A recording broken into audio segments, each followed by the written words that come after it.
Oh, good morning. Hello, you are here. We are here for a special Spotlights edition of Dori, Spotlights with Dori. And I have Peter. And Peter, before we even go here, and I fucked this up, how do you pronounce your last name? It's Palmiotti. Palmiotti. My very, very first boss was a neurosurgeon, and he was one of those guys. I just say one of those guys, and you can interpret what that means. But he's like, the most important thing to a person is their name. You have to get their name right. He was very, very, a little obnoxious about it, but in a good way. In a good way. So I've learned over the years to just accept that my limitations are what they are, and if I don't know how to pronounce a name, ask them before I butcher it. So let's start with you telling us what's in front of us on your screen for those that are watching. Sure. So retro. This is retro. This is a later page 25. First issue is going to be 28 pages. It's a character I created in my late teens, years and years ago. And I've been sort of thinking about him and developing him ever since. I got a friend of mine, Rich Fuchsia, to pencil the first issue. I'm going to be doing everything with issue 2 on. Rich has got into painting and illustration, so but I'm happy to have him sort of start me off. So it's a foundation, artistically speaking, that I'll be taking off on and developing as I go. I've mostly been an inker in the comic industry, so okay. I can draw. It's just I need to draw more. Hi, Crimson Al. Hey, Ronnie. Says, "What's up?" Yeah. I love how you say that. I can draw, and I'm looking at. So, is this a penciled page that he did? I'm sorry. Yeah. Tell me, it's Rich. What? What is his name again? Rich Fuchsia. Fuchsia. Okay. It's Fuscia. Okay. And he's an incredible talent. We worked years ago on a independent book called Razor back in the 90s. So we have a relationship from then, and I just called him up one day and said, "Hey, you want to draw my book?" And he was like, "Yes." Nice. Very, very happy with it. The character of Retro, it's like inspired by comics that I grew up on, so anything from the 60s to the 90s mostly. And this is the character you created in your teens, correct? Yes. That right. Okay. Yeah. So essentially he's a metahuman. He's stronger than the average person, faster than the average person. He heals quicker. He's the master of parkour, and he's the protector of the 5 boroughs. So he protects like New York. So for those of us that well, even if I knew, I'd probably still ask you this. Go ahead and tell me what the 5 boroughs are. The Bronx, Queens, Brooklyn, Manhattan, Staten Island. Okay. So, yeah. Nice. And you grew up in Brooklyn. Yeah, originally from Brooklyn. Now I'm living out in Kentucky. Okay, how does a Brooklyn guy end up in Kentucky? I need to hear this story. I'm one of 4 boys in my family. I'm the youngest. And my 2 oldest brothers, they sort of left New York first. My brother Anthony went off to Florida, and Victor, who's the oldest, he went off to Vegas with his wife, and me and Jimmy stayed in Brooklyn because my mom was still living, and we were looking out for her, taking care of her, and she passed in 2006. So when she passed, my Jimmy went off to Florida with his wife, and I could have gone anywhere really, and I've been to a few places. I've done conventions in other places. Not much of a traveler really, but I was sort of looking at the map of the United States, and I can go to Maine, because I know Stephen King, not personally, but I love his work. Personally, we have to go. Yeah. Like, whoa. Like, hold on. Yeah. No, I just started looking around and thinking of where can I go, and sort of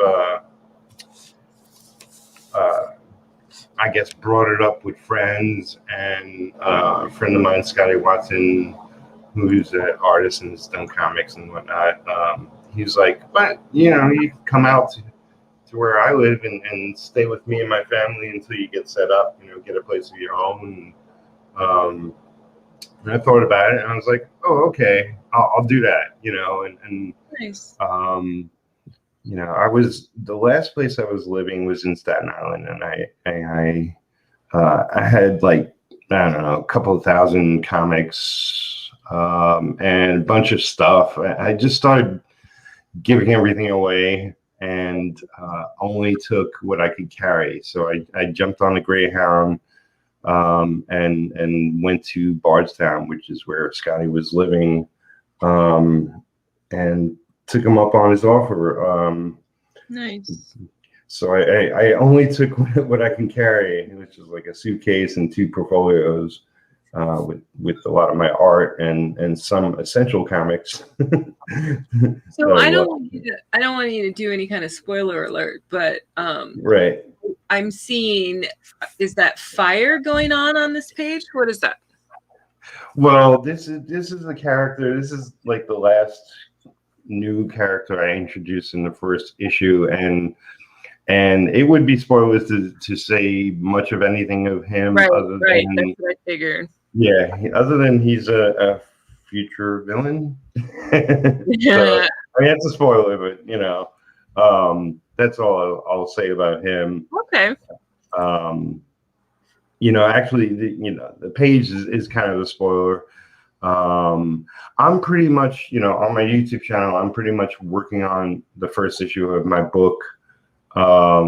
So people can come and see essentially every page of this issue, and me working on it. And I'm only going to do that for the first issue. I'll be a lot more secretive with future issues, but because I did a quick Kickstarter a couple of years back for initial funding. It was a 5-day Kickstarter, and people pledged to that. I figure let them see my progress as I work on issue 1. Then once I'm finished, I'm going to finish the inking soon. Then I'm going to jump on coloring and production. Once it goes through press, get a batch of comics printed, I'm going to fulfill to those pledges first. Then I'll do an extended Indiegogo crowdfunder. I'm gonna totally just put you on the spot and shift gears and ask Sure. you about. I have to go. I'm trying to find it because I'm gonna fuck it up. You did some work on a piece that I saw you said you still had some copies of, and you had put it out there. Do you still have some of those that people can get from you? What was it? I'm trying to find the name of it. Yeah. Was it Werewolves and Unicorns? It's the 100s anthology book 2, Werewolves and Unicorns and Other Mythical Creatures. It's a very short title.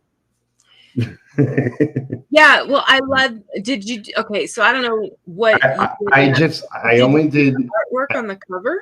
No, I only did a short story in it. So Oh, okay. there's 28 creators, and we each did a 4-page story. I'm pretty sure everybody in the book wrote, penciled, and inked their own story. So it's actually, I'm in this comic industry. It will be 30 years in September. But this is the first story I wrote, penciled, and inked. I wrote some stuff, I penciled some stuff throughout the years. I've mostly been an inker, but that was the first one I did all 3. So it's sort of a special thing for me. And yeah, I got 4 copies left at the moment. Okay. If anybody wants one, they can contact me on Facebook, Twitter, Instagram, YouTube, mostly. You could direct message me or just leave a comment somewhere, and I'll find it.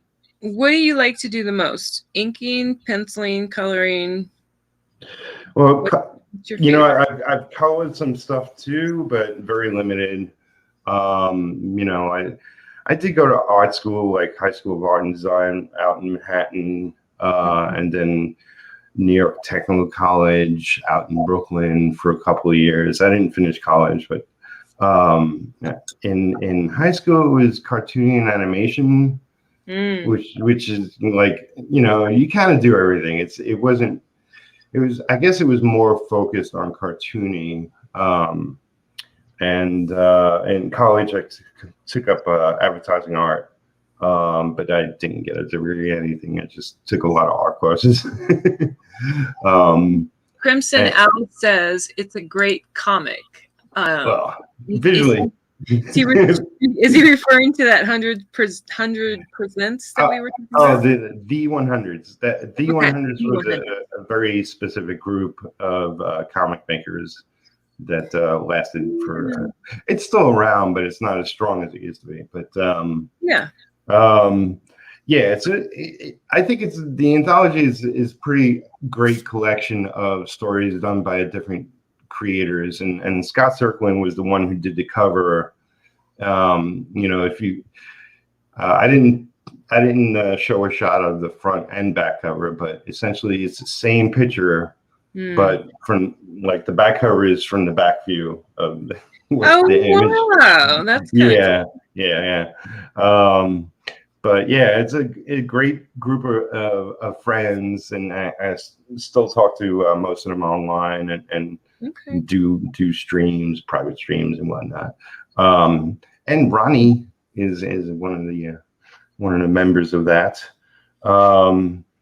It was just an opportunity to sort of actually start something and finish something, and get it published. We did that a couple of years ago, and I still have copies because everybody got a small stack of copies that was part of the project, and I really helped other people sell their copies initially. So I just had mine on the shelf. I was like, I still have these. Let me just put the word out that anybody who wants one can pick up one. I sold one of the copies. So I'm not gonna ruin any of what I read in these pages you sent me, but I am going to ask you, because I'm new to this world, and sure. What did you do the lettering on these pages that you sent me? No. I actually had assistance with the lettering and the gray tones, which were done by Karen Bonfiglio, another person in our group, and because I could have done the lettering, but it wouldn't have looked nearly as good. She actually I fudged the measurements of, like, I was doing it at size. Like, this is 11 by 17. This is normally how comic book pages are done, but because I was juggling a lot of projects at the time and streaming and whatnot, I decided to do it at size, which is like half this. So the actual comic book size is the size I did the artwork in it, and I made. What you mean? At size means the size of the comic book itself. Yeah, and I made it a little too tall and thin as opposed to the exact measurements. Not normally doing comic pages. I normally get comic pages to ink. So she resized the pages and did the lettering and did the gray tones. And she's fantastic at gray tones and artwork in general. I was just curious if you had any input or preference for the font and what's used here, because I've just been like looking at different options of how to do the fonts and the lettering in my haiku series, and I am a super fan of simplicity. Fancy schmancy is really kind of fun. It can be fun, and as you've seen, I use these crazy colors in my paintings, but other than that, I have a lot of taste for real simple. And I love the all caps thing. That was another thing I looked in, like I saw online, when I was doing some research about lettering in comic books and what people do. Some people do all caps, some people don't. What are your preferences, and did your preferences play into how these pages are done? So the answer to the second question is no. I knew, she was experienced. She's done her own comics, and I knew she would do quality, so I just totally left it up to her. Nice. Okay. Yeah. But I initially tried, and it was like I knew it wasn't going to work, so I got her help. But do I have a preference? Not really. There are preferences. A lot of comics print their type too small, and I don't like that at all. And that's a result of the digital age where people are reading it on their computers or tablets or whatever.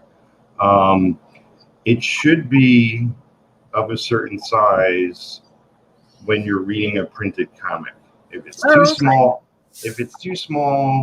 or if the lettering font is too wacky, or they're using multicolors within the type, that to me is all stuff that confuses the reading of it and takes me out of the story. So you got to be careful to be too fancy. Yeah, I have, as I've gotten into this over the last month, it's been since May, because I first initially got exposed, I guess is the word, to this world because I started following Christy Shen, and that just led to meeting Pops and a bunch of other people, and I had no idea. And I hadn't read a comic book since I was probably a teenage girl. Right.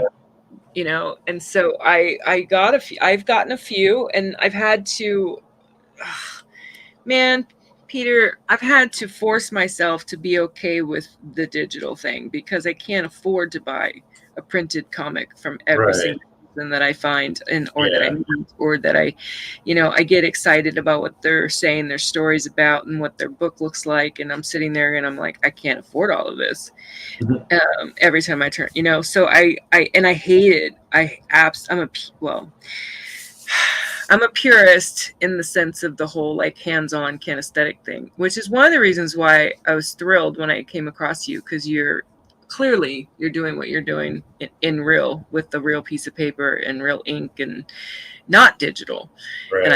And I love that. I love everything about that. And so reading something on a digital tablet or a digital device I'm not a fan. I'm just so not a fan of it. And I think the universe wanted me to be nice to my computer because I have this HP Envy, and it's a 360-degree something tablet, whatever. Right. So the top completely goes around and it turns into a tablet. Okay. Right. So the screen is huge. It's like bigger than a regular laptop. I want to say it's a 19-inch as opposed to 17. And so it's great for reading, fabulous for reading, but I never used it for that. I was pissed off and mad at it because the screen, because of its size, HP didn't make a pen for it. They made no stylus or no digital pen of any kind that works with that HP. It doesn't. Right.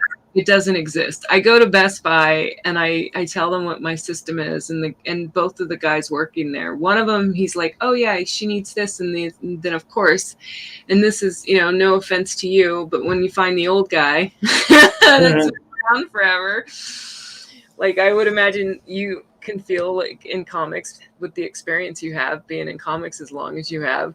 So this guy comes over and he's like, "Yeah, no, there's no pen for her laptop," and it made me furious because here I was like finally convincing myself to try out digital illustration, digital this, digital that, and I can't even use this fabulous laptop to do it. It's annoying. It's a little frustrating. So yeah. No digital pen would work? Like just Nope. any No? Wow. I've tried styluses, those stylus pens. I've tried the kind that I even had a friend send me one of those. I know I'm going to mess up how it's pronounced. It's called a capacitive something pen. None of it works.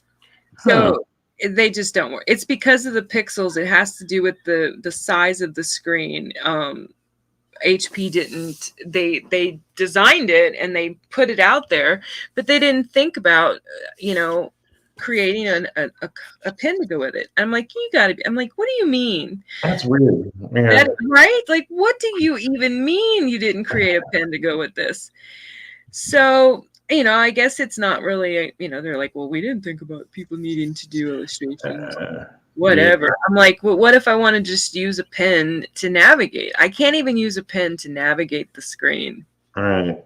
Yeah. So, but the good news is, right. It's a fabulous reader. So I get these comics, and I can read I read the comics on that thing, and I don't even need to really zoom in for the most part, except for when the font is super fucking small. Yeah. That was a long drawn out way of telling you my experience with small fonts. So yeah, it's a deterrent for me, and it's like I've not picked up a few books because of it. It's like because I prefer, like, I'm comfortable with digital comics. Like, I've read web comics for years, so it's the same difference, kind of, sort of. And it's funny. I got an HP too.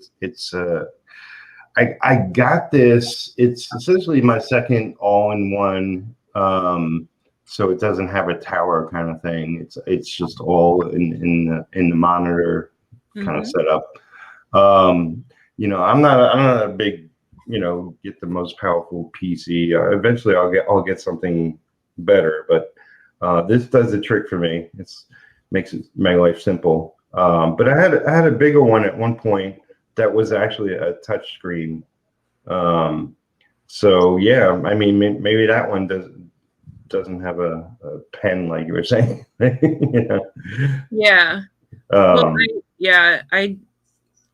I didn't even know. I had this laptop for, oh God, I've probably had it for at least 3 years, maybe even 4. I don't even know. And I just had never had any reason to need a pen for it because it wouldn't occur to me to use my device that way, to be right. And the only reason I even thought of it or started to was because of, like, just some random idea, random thinking of illustrating stuff or maybe doing some digital stuff. And when I actually sit down and I'm like, oh, well, let me try this. Let me do. No. Yeah. Denied. I was denied. Well, to do coloring, like I'm going to be doing my own coloring for the Right. issue. I have an XP pen, which is a, sort of a tablet where you can draw on, and that comes with a pen. And I heard it was really good, and I got it, and because like my focus is still like on my own project and other projects I got that pay the bills. Yeah. I'm doing traditional inking. Um, I really got the XP pen because people were saying, "Oh, you should get it. You should get it. A tablet. You should get a thing where you can do digital inking." That's not my interest. It's in the coloring. I'll use it for. And I messed around with it a little bit, and I've had it quite a while at this point, a couple of years. But I was like, I'm going to color, retro with it. So that's my plan. After I'm done inking, I'm going to start messing around with that a lot. I might not do it in streams because my internet's probably not strong enough to have something running while I'm, also doing in stream. But we'll see how that works out. Maybe I'll try to film it as I'm messing around. It'll be probably funny to a lot of viewers. Yeah. Well, so, and real quick for we have a couple of people watching. Right. For those people that are watching, go ahead and shoot Peter a comment or a question in there. And then I was going to ask you, like, tell me about when it may have happened or when it transitioned or whenever that was that you started inviting people on with you. Was that from the beginning of your show? Well, I've done a couple of things. Like, I was part of a radio show back in the 90s. I was a co-host of my friend's show, my friend Mark Torres. And we had 3 or 4 other co-hosts. So I was part of a group. And we did a comic book related show on essentially an Asian radio station out in New York, Long Island. And we'd go on whatever it was. I think it was like maybe Thursday night, 9 o'clock or later, I forget. And do a half-hour show. Initially, it became an hour show our last year or whatever. But we talked all about comics and whatnot, and occasionally, we'd sort of spotlight other creators and stuff. I was sort of the news guy, and I just stole stuff from online, inform people of what was going on in the comic community.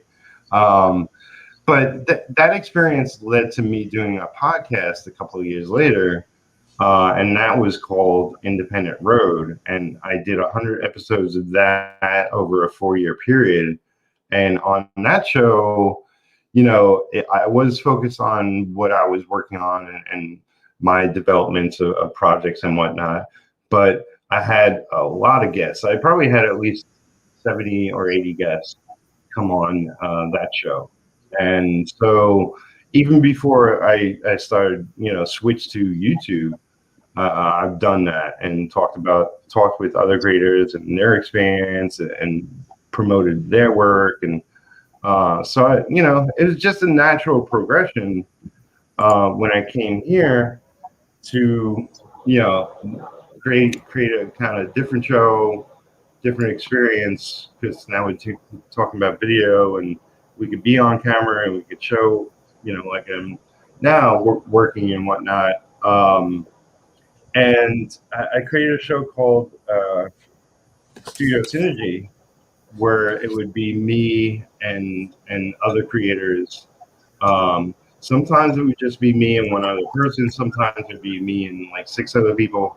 And we just talk about the business of art and comics and our experiences and tips and like what's happening in the comic industry, all that Right. sort of stuff, conventions and whatnot.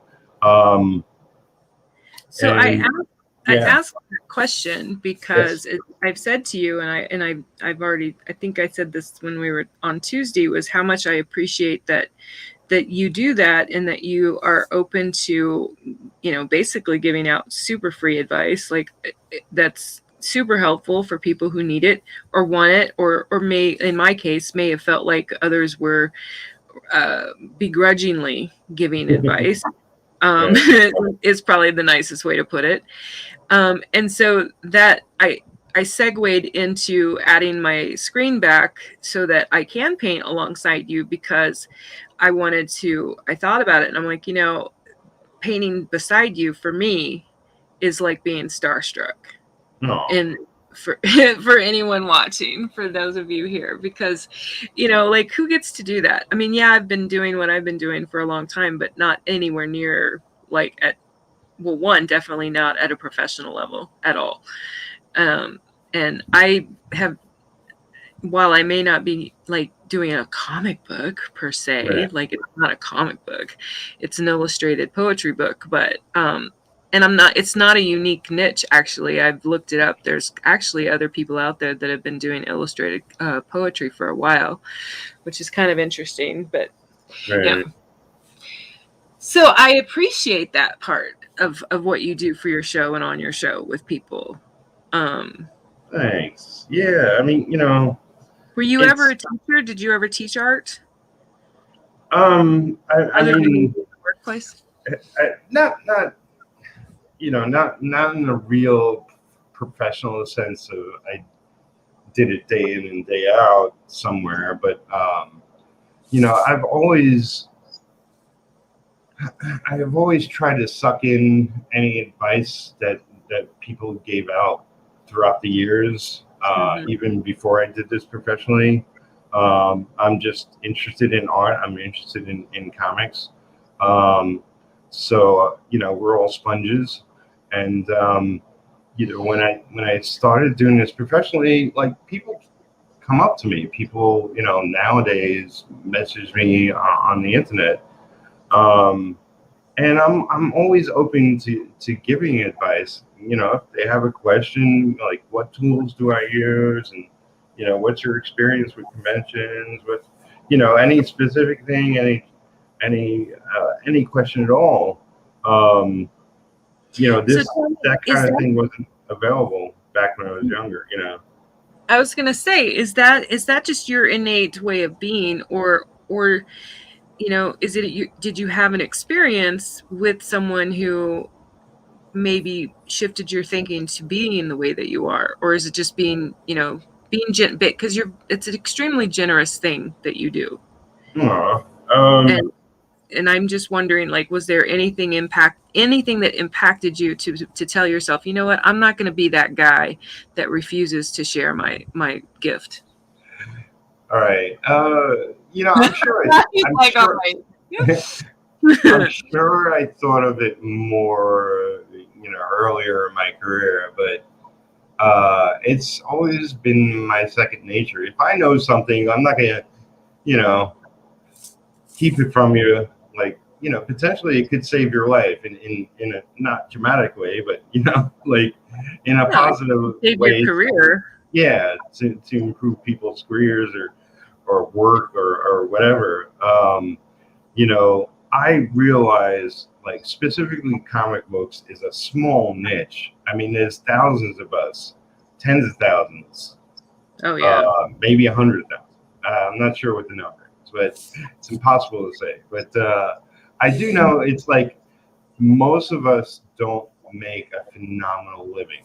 So anything we can share to increase everybody's ability to make better money is good for the industry as a whole. Well, yeah, and I would imagine that, because I can't really speak to this industry because I haven't been in it for very long, but I know that in the healthcare industry, you're not going to get very far if you are only looking out for number one. It just isn't going to work.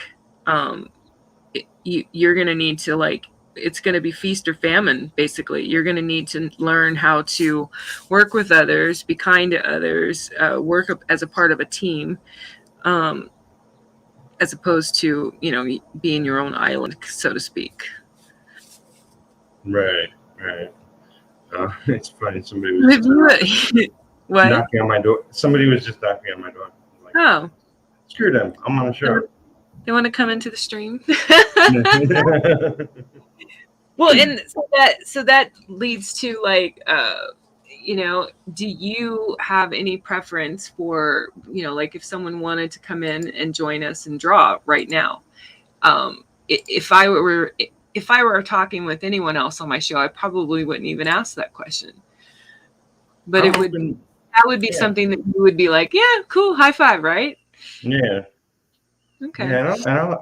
It's like I know you set this up as a spotlight on me, but I've spoken enough about myself. Yeah, well, like, man, there's so much information that I'm probably not thinking of that I probably will think of. But yeah, I was gonna say we can shift to just regular normal conversation for sure, because I want to be like, you have to make sure he's spotlighted, but by the same token, I want to see you sketch just like anyone else would. Yeah, or actually technically you're inking right now. Yeah. I didn't even know the difference really until this year. Yeah, I mean, inking is a very comic book specific skill. Like if comic books ended tomorrow and all I was capable of was inking, then I'd be screwed. I'd have to take a real job. But it isn't, and I'm not worried about it. But but well, what's funny about, I have to tell you this story real quick. I'm gonna interrupt you. So I have loved the movie Chasing Amy for as long as it's ever existed, from when it first came out. And I was watching it again. It just occurred to me to watch it again. I don't know, about 2 weeks ago or something. And I'm dying at the very, I had to pause it because I couldn't stop laughing, because I now know what an inker is and what they do. And I'm watching the scene at the beginning where the guy at the con is telling him he's a tracer, and Jason Lee, I don't know if you know the movie, but he loses. I know the movie. Yeah, how could I not know the movie? I was gonna say, how do you not know Chasing Amy? But he loses his ever-loving fucking mind on this guy at a con for calling him a tracer, and I'm dying because I get it. Like, as many times as I've seen that movie, as many times as I've seen it, I never really appreciated how funny that scene is. Well, because of that whole knowing what it is. I'm like, oh my god. What's the Kevin Bacon phrase? 7 points of separation or whatever. 6 degrees of separation. It's a game. Yeah. So,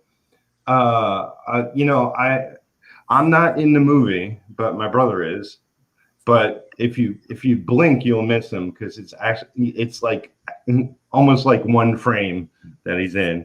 But in the beginning of the movie, unless I'm mistaken, I have to go back and watch these movies. But I'm a fan of Kevin and his work, and I actually appreciate, because I'm asked often, it's like, do you take offense to like what he did in that movie? I was like, no, because that gives attention to what I do. Yeah, Kevin Smith, the director of the movie. Oh, yeah, taking offense at him with the whole scene about tracing. Yeah. So, okay, yeah, I get it. I'm like, no, that brings attention to what I do. Otherwise, more people wouldn't know what the heck I do. So it's an easy way of explaining it to some, outside the industry. But in the very beginning of the movie, there's a bunch, because there's a convention scene, there's a bunch of superheroes that are displayed in quick succession. And one of them is Ash. Now, Ash was created by my brother, Jimmy Palmiotti, who's the other brother that's also in the comic industry. He's the high end. I'm the starving artist. But Jimmy and created Ash from Resident Evil Ash or Resident no, not Resident Evil. Who's Ash? There's plenty of Ash characters, but no. I hear Ash and my head goes to the hi Loopy. This is early for you. You're not even kidding. I am so up. Welcome, Loopy. Meet Peter. Peter meet Loopy. Yes. He's an art lover from my Twitch world. Awesome. Okay, so finish telling me about the Ashes of the world. Yeah. So Ash was a comic book character created by Jimmy Palmiotti and Joe Quesada. Most people know Joe from his artwork, but also that he was editor-in-chief for years and years and years up at Marvel. They created this character back in I guess in the 90s. And Jimmy called me back then and told me briefly, I got a superhero character that me and Joe created. He's got fire powers and he's a fireman. And I was like, call him Ash. And he was like, nah, I don't think so. We thought of that, but no, I was like, no, call him Ash. And so Jimmy calls me back and he's like, okay, I spoke to Joe and that's what we're going with, going in Ash. I was like, awesome. And the character was picked up to be made into a movie. It never happened, but they got Ash option for years and years and years through DreamWorks. Like Jimmy and Joe met Steven Spielberg and everybody working there at the time. But unfortunately, plenty of things get optioned and never made into anything. But I got a big TV screen out of it, out of my contribution. Nice. So you were saying people asked about Kevin Smith, right? By the whole thing and it bringing attention to you as an inker. Yeah. Is that where you're okay? So I'm not offended, and I think it's cool that Chasing Amy is in pop culture. Like a lot of people know the movie and know Kevin Smith and know your mother's a tracer, the famous line. I was dying because here's what. Not only was I dying because I now know what it is, but part of why I was dying was I didn't really have much of an idea of the difference, really. Even though intellectually it's not that hard to figure out. But here's the thing. So like by the time I'm watching this movie again this year, I've tried out digital stuff a few times. What does Loopy say here? He says I totally agree, Loopy. This is what I was thinking. The only Ash is Ash from The Evil Dead. Because that's where my head went when you said Ash. That's the Ash. That's the Ash. There's a lot of characters called Ash. There's an anime character called Ash. There's other Ashes out there in the world. I met Bruce Campbell once. Yeah. At a con. It wasn't the San Diego Comic Con. That thing is like you have to know someone that knows someone and or be willing to blow like a gang of guys or something to get into that fucking con. I've been there. You're not getting into that Comic Con as just a random person with even if you have money. Good luck. Right. You're just not getting in. So I don't remember. I want to say, I know what it was. It was the Xena convention, which was a little different. It was, it was pretty big actually. But we were able to get in and I was able to meet him. That was pretty cool. He's one of the cockiest men that I've ever met. Yeah. I loved him in Burn Notice. I don't know if you ever watched that show, but that is. No, I like. Burn Notice. Yeah. Oh, absolutely. Yeah. Oh, yeah, for sure. Yeah. Sure. Yeah. Did I think I feel like I interrupted something you were saying. Probably. I forget. I am a fan of Evil Dead, and I'm excited that Sam Raimi, who did the most fantastic Spider-Man movies out there, which is Spider-Man 1 and 2 that he directed, is going to be directing Doctor Strange movie coming up, and it's going to be insane. Now, I think I could be wrong, but wasn't Sam Raimi the one that was married to Lucy Lawless? Have no idea. She was married to the director. Yeah. I don't know. I never knew that. Oh, Rob Tapert, her own. No, wait. As a news, best known. She was married to someone who did something significant. No, I can't remember. She's number one in my go gay list. Go gay list for if I were to go gay list with a woman, she's number one. Oh, right. Okay. Yeah. You're not familiar with the go gay list? Peter's like, this conversation took a turn. Well, I'm not familiar with your list. Oh, man. Yeah, for sure. Lucy Lawless. She was not at the Xena convention that I went to. She was just, of course, way too big. We had to settle for Bruce Campbell of all things. It's kind of funny, Yeah. What was really funny was that the convention was somewhere around Halloween and the only reason I remember this is because I had a bunch of Halloween candy in my bag. Smarties in particular. And so I'm at this con and I'm, just doing the day, walking around, whatever. And he was doing, he had this whole part where he was on stage and he talked and he answered questions. I don't know, what do you call the panel? But he was standing. Yeah. I don't know. Yeah. So in the course of the thing, someone asked him what his favorite Halloween candy was. And I'm sitting there, I'm only maybe in the second or third row or some shit. And I literally ate all of my Halloween candy by now. I don't have any more in my bag. And he is asked this question. And he says his favorite candy were Smarties. And that's what I had just finished eating. Right. So I gasp out loud. I go, oh, like that. And he's like, what? You have some? And I show him the empty wrapper and I'm like, I just finished the last one. And it was the funniest moment one of my funniest moments in my life, because the look he gave me, he's like, I'm not your fan. He was like, whatever. So not happy with you. It was the most adorable moment. It was one of the most adorable moments.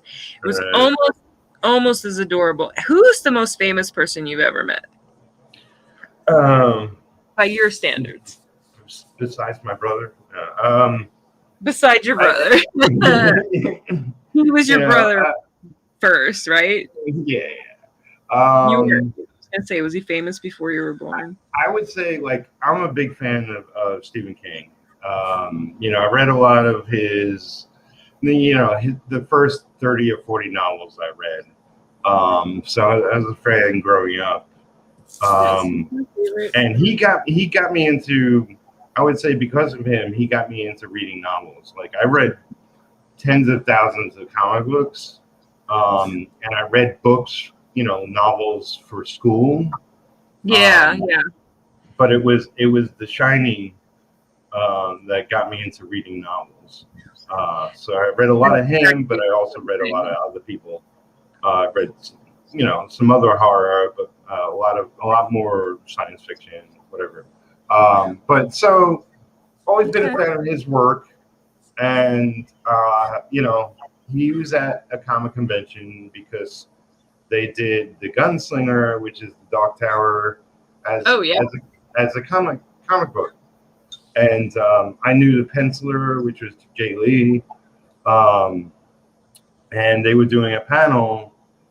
So it was Stephen King, Jay Lee, Joe Quesada, maybe the colorist. I forget who else was there at the time. But you know, it's like I've been to panels, I've been a part of panels, but I never stood in line to ask a question at a panel. And it's like, yeah, and it was like, well, you know, it's freaking Stephen King. I don't have a question, but you know, I could come up with something, and you know, I'm nervous as hell waiting on line. There's a couple of people in front of me, and you know, I'm pretty sure it's all haze, but I'm pretty sure like the guy in front of me asked me what I had in mind to ask. So I was like, oh shit, I don't know what to ask. So it's like, and I get there. Okay, so I got to ask him something, and I ask about, oh, can you keep you know, I guess it was a monthly book, right? Can you keep the monthly schedule of the book, you know? And that's sort of an artist question. It's not really specifically to Stephen King, but it's all I could think of at the moment. It's like my hands are probably sweating, and like I don't know what to ask. Right. And I can see like Joe Quesada's face like droop, like that's the last question he wants put out there. But you know, it's like, of course we can keep a monthly schedule. You know, it's like. Well, but in the questions, was the question referring to his writing? No, that's like because I mean I should have asked him a writing question, but I couldn't think of anything. I was nervous as hell, and it's not something I normally do, is put myself out there in public. So that's what I came up with. But I was addressing Stephen King, and Stephen King did respond. I forget exactly what he said. You know, it's all a blur. But there was I forget what it was. If it's the Gunslinger in normal comic book form, because it was originally like more prestige format.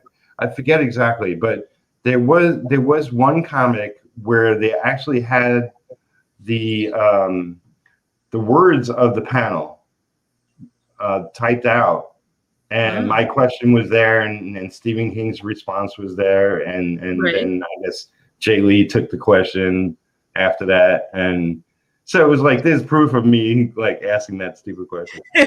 That's so rad. I mean, like I have you know, as you know, I do stand-up comedy, and one of my jokes is about, you know, I do a lot of jokes about the male ego, because it's part of my comedy book that I'm working on. It's called The Amazon Beauty Does Dating and The Amazon Beauty Does Love. And so the male ego is such, oh my God.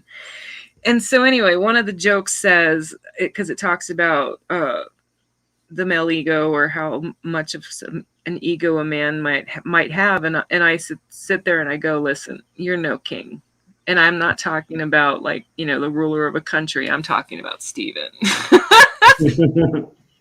Because he is like, him and Anne Rice are my two favorite writers that have ever walked the planet, that have ever existed. As far as I'm concerned, for a long, long time. That's why I had never read a comic book since my teen years, is because I found Stephen King and Anne Rice. And as far as I was concerned, that's all I needed. I mean, I have read, I don't know if you know who David Morrell is. Sounds familiar. He wrote Rambo.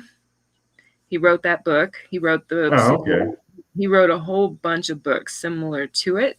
I love his books. He's like one of the few exceptions to the Anne Rice, Stephen King bias girl that I am, because I grew up where if it wasn't Rice or wasn't King, I wasn't reading it. I was like, no. I mean, over the years, I tried to get into Clancy. Tried to get, like, I've read some one-offs of a bunch of other people. I can't remember the name of who wrote The Prince of Tides, but I read that book. There's a few books I also read just simply because I saw the movie or wanted to see the movie. And Right. So anyway, I haven't met Steven. That I don't know. If I could think of ever being starstruck, it would be with him. But I did get to meet Anne Rice. I did get to get a book signed by her at a book signing. I got to stand in one of those really long lines and be like, what am I going to say? Okay, I'll be back in a second. My cat's screaming outside. Okay. Okay.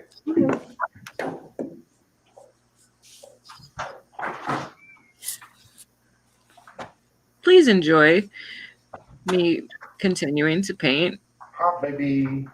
Aw, kitty, kitty. Kitty, kitty. What kind of cat do you have?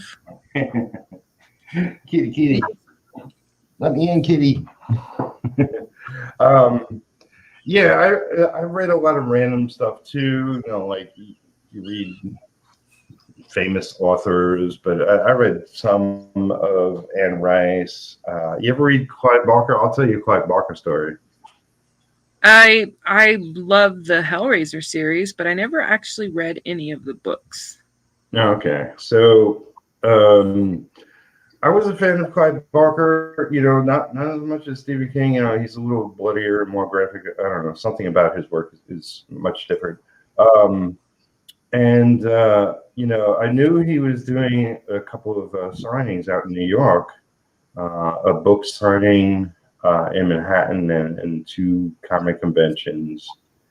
And I went to the book signing, and you know, the sort of a side story. There was like a couple of fans right behind me that were together, and we became friends for a little while. It was like just got, you know, waiting in line. We're all talking about Stephen King and his books, and became friends for a little bit. It was funny.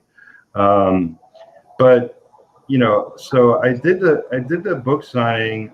I met him and said hello, very nice to meet you, fan of your work, and brought him I guess the first one I just had a book, and I got him to sign that. Then he did the comic book convention, also in Manhattan, and it might have been like later that weekend or something. And I saw him there, and I had a bunch of his, you know, Hellraiser comics and other related material. So a small stack, not like 50 books like crazy people bring sometimes. But and I got him to sign that. Said, hey, hello, nice to meet you. You know, I saw you the other day, but I wanted to get you to sign these books for me. And it's like, oh, nice to meet you. Blah blah blah. And I must have said by name, because the third signing, when another comic convention shortly thereafter, I walk up and he's like, hey, Peter, how's it going, man? And he's like, remembered my name. And it's like, that's rad. That's awesome. Right? You're like, whoa. Well, like I'm standing in this line, right? And I'm like, of all, like, what do I say?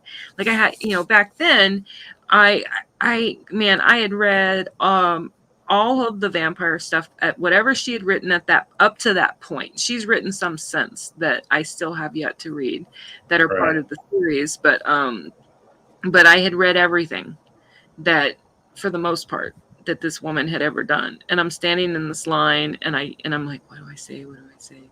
And I'm like, I'm not going to stand out. I'm not going to stand out, you know? And they, the whole time, they're like, you know, giving you this preachy thing about, like, make sure you don't, you know, ask her this and and like, it was because they wanted to keep the line moving, and they were like trying to make sure people didn't like try to, you know, monopolize her and get her distracted or get her behind or whatever. Right. So and technically I wasn't supposed to say anything, or I was supposed to just be a good girl and get up there and get my book signed and move along my life.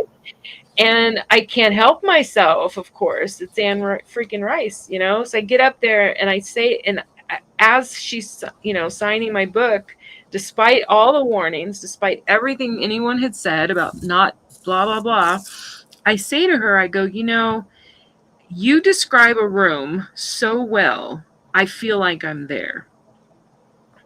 and it just came, and I can remember what I said the way I just said it to you so vividly, because she paused in the middle of what she was doing, writing in my book, because I think the book, oh God, I think it's called Merrick is the book that she signed. And it's funny, I've never actually read the book. I have this book signed by her, but I've yet to sit and actually read it. There's a part of me that doesn't even want to open it because it's got her signature in it.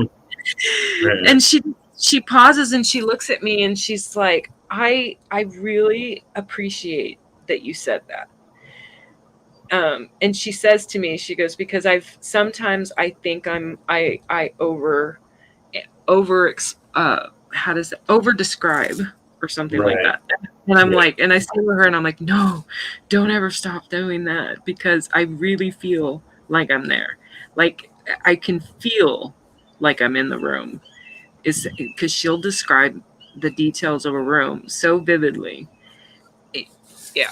And it's Yeah. funny, and I didn't say this to her, but I've read other books where the writer does that, and I'm like, shut up already, just get to the fucking story. But not her. But there's something Yeah. about the way she does it that I don't think that that thought process doesn't come to me. It's really interesting. So Yeah, I mean that's the quality of a writer, because like Stephen King does that. He can go on for chapters describing a room in an area. Like, definitely like The Shining is about a hotel, and oh yeah. the whole book is a description of the hotel. Yeah, he's another one. I don't mind it when he does it either. He's another one Yeah. that's probably why I like those two people, really. Yeah. Anyway, go ahead. The Shining is I'm glad you said you read the actual book, because there's a lot of people that will. I'm gonna tell on myself a little bit here as a judgmental bias person. I love when someone tells me The Shining is their favorite Stephen King, or their favorite Stephen King thing or whatever, but then they tell me they haven't read the book and they're only going off of the movie. That I'm sorry, you might as well just hand me your fan card, because you're not a fan. You're not a Stephen King fan if the movie is what made you a fan. No, I mean, 'cause I didn't read it when it came out. I actually, like, the reason I picked up that book first was because I was in my brother's room and I saw it on the shelf and I stole it. And the reason I stole it is because it had a shiny cover. And it had like a silver foil. It was a paperback, but it had a silver foil cover, and it was The Shining. And it was like the greatest marketing tool I've ever seen, because it worked on me. That I would even steal it from my brother, and I read it and I just put it on my shelf and kept it there. Nice. But I think I mean, it may have changed, but I always used to say that like The Shining is what got me into Stephen King, absolutely for sure. But I was a huge fan of The Stand. Oh, I have I've had a few times where I've told myself I'm going to read that. And I think I've read probably a third of the book. And I just have never finished it. And it's not that there's anything against the book or anything about it. For whatever reason, it's just I my attention span is fine, but I do get easily bored, and Right. I will shift my gears and yeah. But Well, I read Time Knockers. That's a super long book of his. The length yeah, of the book, really, something about that material just doesn't grab me the same way. Yeah, there's I wouldn't say Time Knockers is a favorite of mine. I definitely enjoyed it. I read it. It's all about timing too, and what influences you, because it's not necessarily, in most cases, what you cherish the most It's just that there's something specific about something, like a book in the case of what we've been talking about, but it could be a movie, could be a comic, could be poetry like you do, and it could be, a painting in a museum. Something that touches you and speaks to you that really resonates with you at that point in time in reality and time and space and all that, Yeah. And because I read the Talisman, so I've read some. Geez, now I'm gonna forget his name. Peter Straub. Peter Straub, right? And Stephen King writing a book together, and that was a very special book for me. I really enjoyed that, and it sort of you could This see sounds familiar. I wonder if I read that. What did they write together? See the layers of their individual work combined in that, because Peter is more poetry and Stephen King is more street nuts and bolts, and that's a really special book to me too. What did they write together? I'm trying to remember. And a sequel to that. Okay. I don't know if they wrote anything else together. Okay. So in your comic book Retro, right, you're working on issue 1. Right. It's written clearly. No. There's a reason for that. There's a reason for that. Yeah. So tell me the process. Like in what order does it happen for you?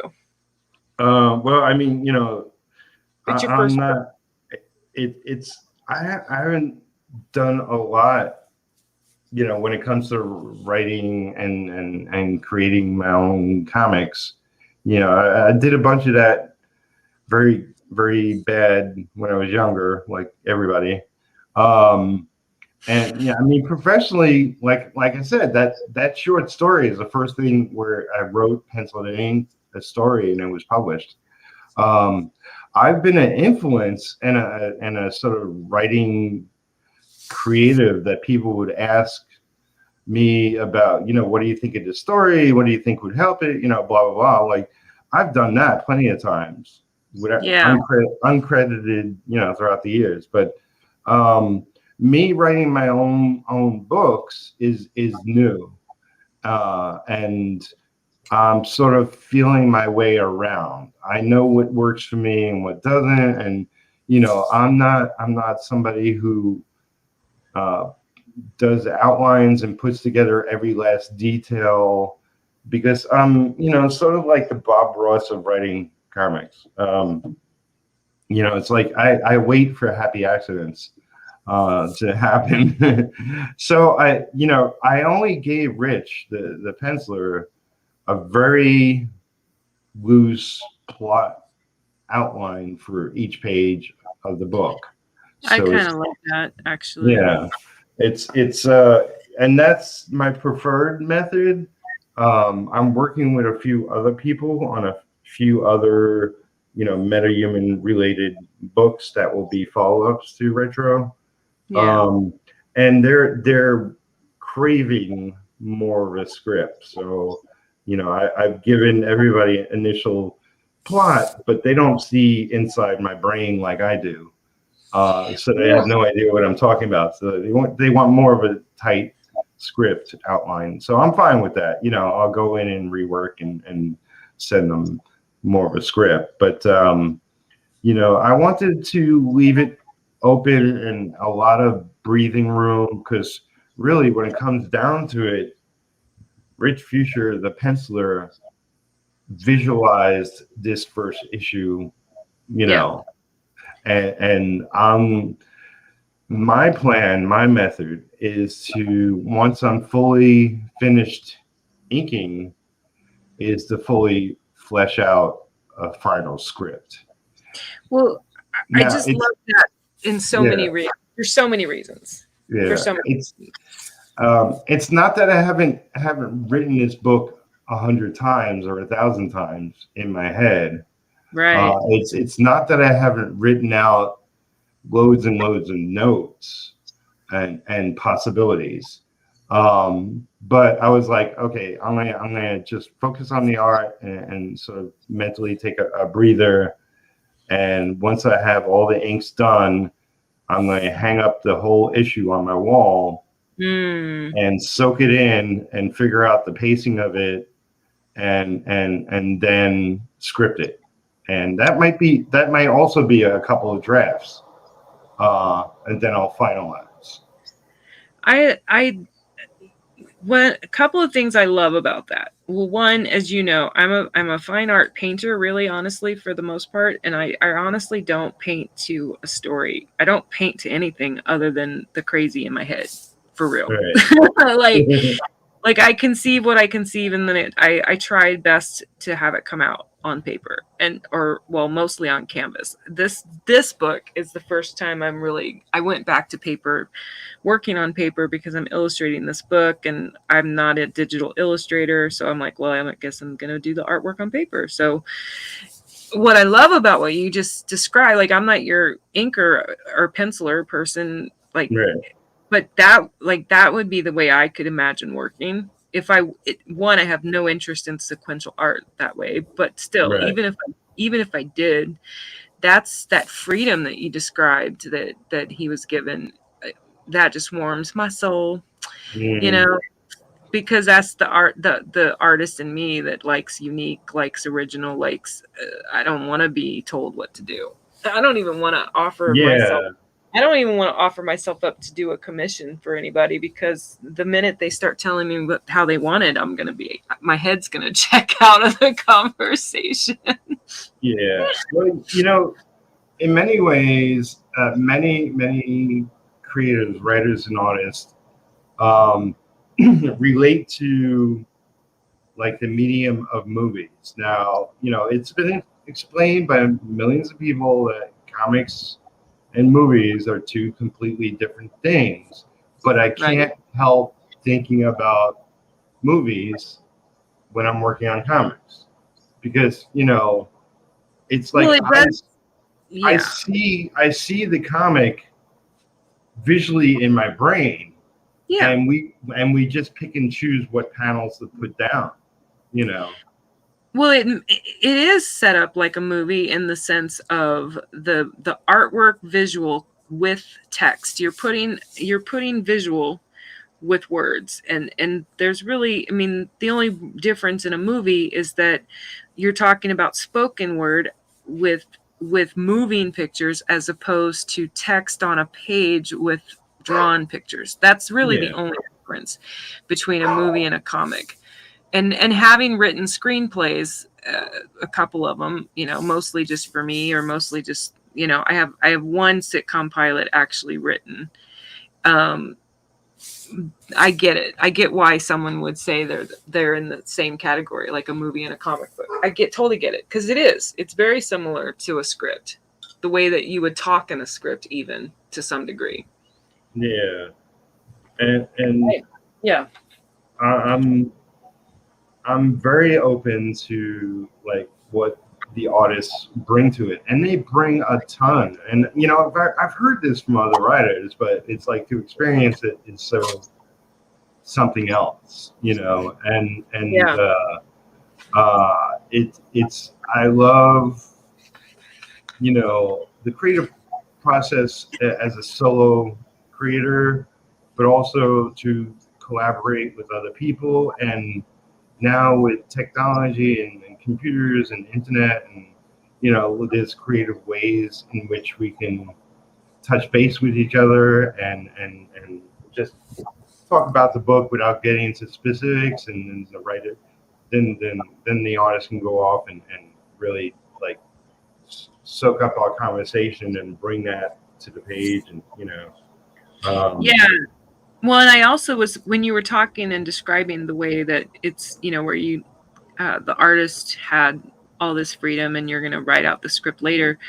It reminded me of when in 2007, I think it was, I write this, this sitcom, this comedy sitcom pilot.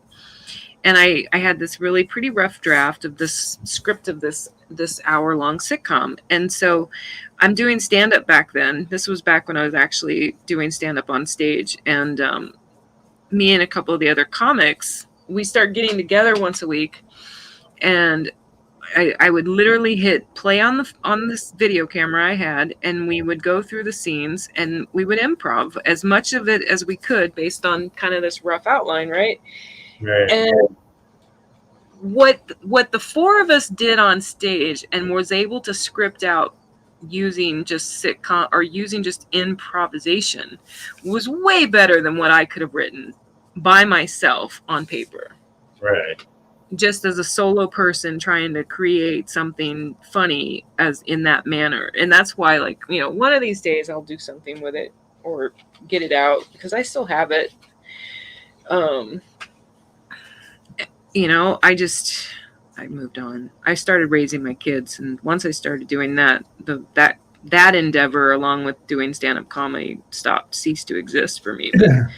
But that's a creative outlet too. Like, I remember my mom. My mom used to say all the time, like, "I'm not an artist. I'm not an artist."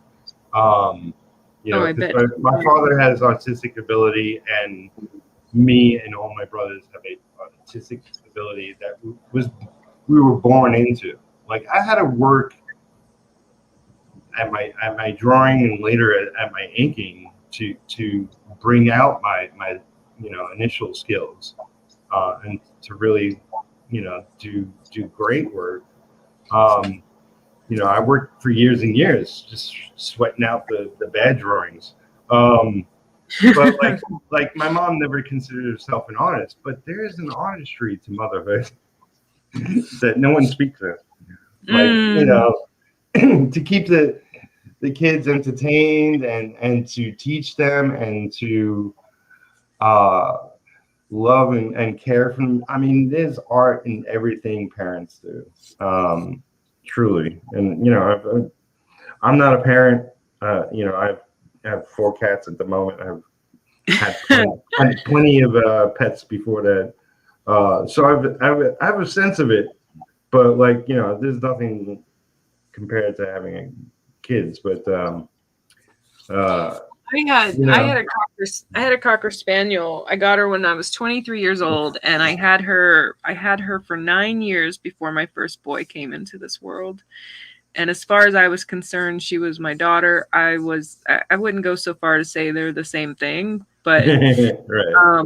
But I do know that when you know, there's people out there that would probably say different, but for me, when she passed, my firstborn died, and as far as I'm concerned, I'm done. Like, I have not owned or I haven't had a dog since, Right. and I have no interest in another dog. Because for me, and this is just me, it would be like trying to replace my kid. It would be like trying to replace my daughter. Yeah. And ironically, when she passed, I was upset. I was sad, but I wasn't anywhere near as upset as my kids were. My kids didn't know a world without her. Like, she existed before they did. She was 9 years old when they were born, when my oldest was born. So when she went, my oldest, I mean, like, oh, good God, like, that was the first real suffering, heart-wrenching death suffering of his life. Yeah. Was when, you know, because he didn't know this world without her at all. And that was something else, man. Yeah. But I get what you're saying about so I have a theory or a belief that everyone is an artist, and that the only people that aren't are the people that stopped coloring. That's a quote that's actually in my book, and I penned it during a conversation with someone last year, because they were talking about not how they weren't an artist, and I'm like, yeah, could everybody draw or color the same quality? No, of course not. You know, we have different variations of quality, different variations of skill, technique. You know, like you were describing the difference between you and one of your brothers. You know, that is what it is. But the reality is, the only thing that really makes someone not an artist is someone who's not putting something on paper, or not coloring, not sketching. That's the only thing, in my opinion, the act of actually doing it in the first place. That's an artist. Yeah. Yeah, I mean, everybody goes to school, like, most people, not everybody. And they're like, there's coloring involved, there's drawing involved early on. We have And 5 people watching us. Hey, you guys, whoever's out there, you people, give us a comment, man. Say hi, for goodness sakes. Say hi. We welcome. What the heck? Oh, it says Periscope couldn't get my comment. That's weird. My comment saying say hi. Apparently, Twitter thinks that that's spam. That's so lame. It doesn't matter. But yeah, like so there's an art in even some of the way we carry ourselves, the way we walk, the way we talk. Art is in how well you do anything. There's art in cooking. There's art in building a home. There's art in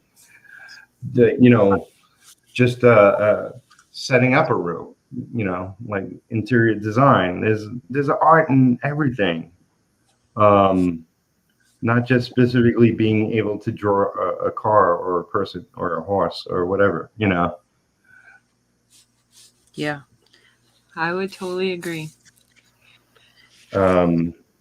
So let's see. So my oldest brother, I was aware he can draw or anything. I don't think he pursued anything that I knew of. I was the youngest, so I wasn't as privy as my older brothers. But I do know that Tony, the next one down, he did for years. He did the like digital work animation that for a lot of businesses and TV commercials down in Florida. Oh, okay. He's more an electronics guy.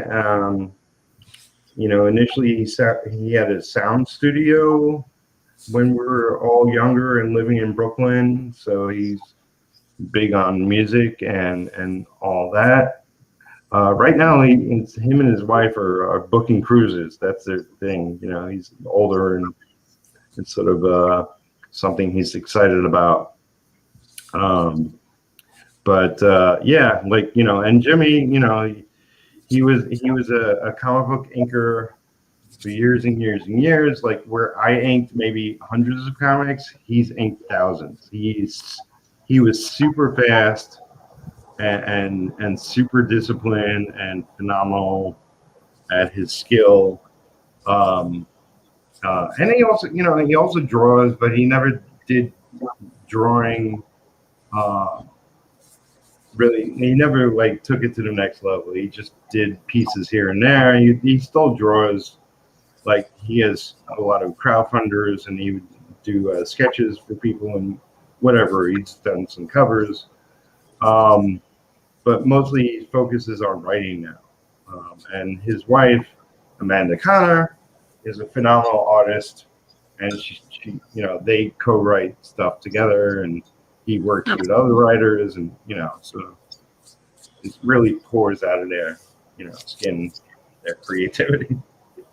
Yeah. And Amanda's parents are still around, and they're both artists as well, and she comes from a phenomenal, fun family. Well, as you were sharing about that, I was thinking about just all the different ways that this world, or just the world of art in general, but the comic book world, there's a lot of different ways to express the art. There's the writing of it. There's the lettering, even like, just the lettering being an artistic endeavor or artistic outlet. I have 2 children's books that I wrote. They were never on paper until not a little bit ago. Loopy says, I am a video game artist. There you go. That's rad. That's I awesome. Yeah, and I have these stories. Well, they're written. They're just these two little cutesy stories. They're not going to win any Pulitzer, but one of these days, I will illustrate them. And I keep saying that, or had been saying that. But as I'm illustrating this poetry book, it's like, how am I going to do this? Like, and what I've gotten to learn by just all the differences, even what you shared today about that, how you're going to get it to the point where you've got all the pages and you're going to put them on the wall and then script out your story. Right. I think one of the things that has kept me from finishing that particular project was I was thinking too narrowly, if that makes any sense. Yeah.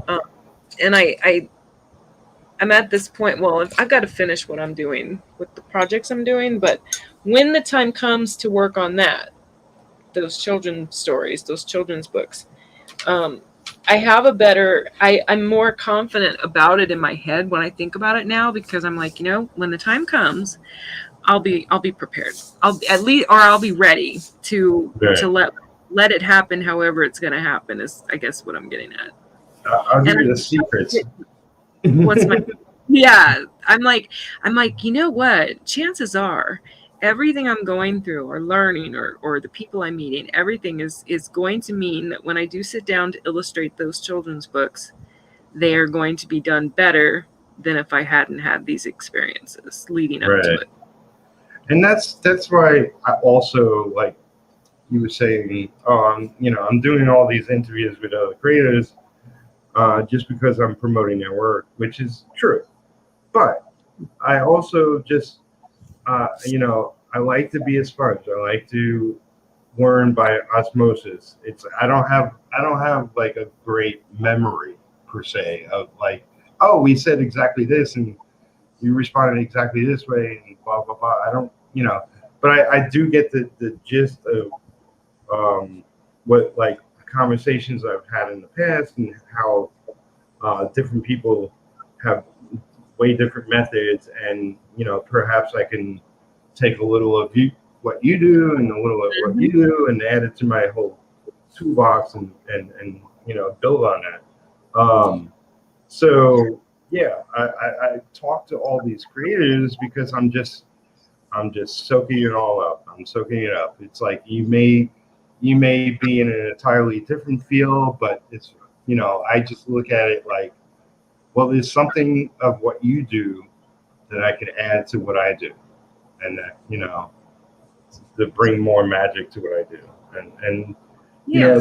the trick with writing is like it was a real interest for me when I was in college. Like, it's like I've read comics when I was really little and read them throughout the years.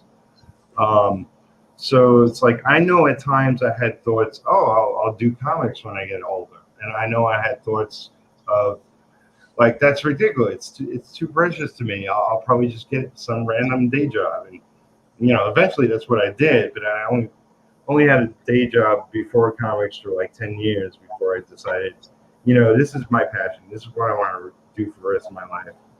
Right.